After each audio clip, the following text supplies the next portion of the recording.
harapin at marami rin ang mga kasiyahan na dapat malasap. There is so much to do and enjoy in this life. Therefore, life is meant to be long. At least it should be long enough to do many nice and wonderful and great things. Sabi po sa Psalm 90 verse 10, a normal life is about 70 years. 70 years. At kung tayo do'y pinagpapala ng Diyos, ay nadadagdagan pa yan ng higit sa 70 years. Kaya sayang naman kung higit na maiksi ang magiging buhay ng isang tao dahil sa kanyang kapabayaan o dahil sa kanyang pagkakamali. At yan po ang nais ating pagbulay-bulayan ngayon. To maximize the beauty of life is to lengthen your life. Pahabain ang buhay na ating tinatamasa. How can you have a long life? How can we lengthen our life? The first and the most important thing to do is to love God. Mahalin ang Diyos. Anong kinalaman nun? Psalm 91 verses 14 to 16, because He loves me, says the Lord, I will rescue Him. I will protect Him, for He acknowledges my name. He will call upon me, and I will answer Him. I will be with Him in trouble. I will deliver Him and honor Him. With long life will I satisfy Him and show Him my salvation. So yan daw ang gustong gawin ng Panginoong Diyos sa isang taong nalulugod sa Kanya, nagmamahal sa Kanya at kinalulugdan niya. Ililigtas niya mula sa mga panganib at pahahabain niya ang buhay. Love God. Who you love can lengthen or shorten your life. Napakahalaga yan na ating namnamin. Kung sino ang minamahal natin ay pwede magpahaba o magpaiksi ng buhay natin. And when we add, whatever you love can lengthen or shorten your life. Ano bang ating hilig sa buhay? Ano bang gusto natin mga libangan, hobbies? Ano bang ating uri ng pamumuhay, ng lifestyle? Yan yung nakakapagpahaba at nakakapagpaiksi. Magamat, ang itinakda ng Panginoon ay isang buhay na mapayapa, mahaba at mabunga para sa lahat, pero tayong tao ay binigyan niya ng free will.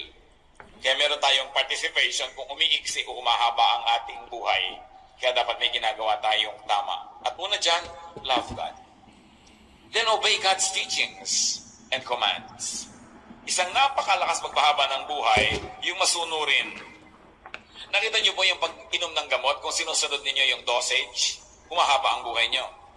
Pero huwag yung sundin yan, katulad ng isang totoong kwento na nangyari sa Pampanga. Isang ina, sabi ng doktor, bilhin niyo po ang lahat ng gamot na ito at ipainom niyo lahat sa anak niyo. Kasi alam ng mga doktor, yung habit ng iba ay pag medyo gumaling-galing na, titigilan ng pag-inom ng gamot. Binili nga ng masunuring ina at ipinainom ng lahat, sabay-sabay. Namatay ang bata. Totoong kwento. Hindi sumunod sa instruction ng doktor.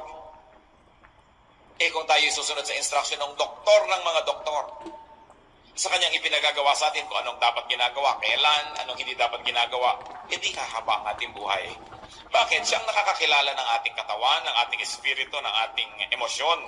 Kaya pag sinusunod natin siya, parang sumunod kayo sa manufacturer's instruction how to use a certain product.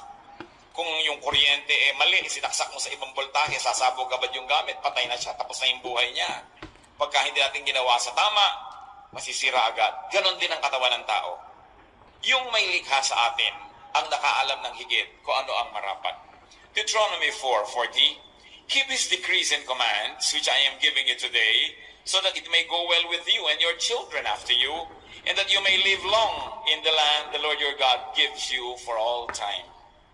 So ang pagsunod daw sa kautosan ng Diyos ay nangahulugan ng pagpapahaba ng buhay ng tao.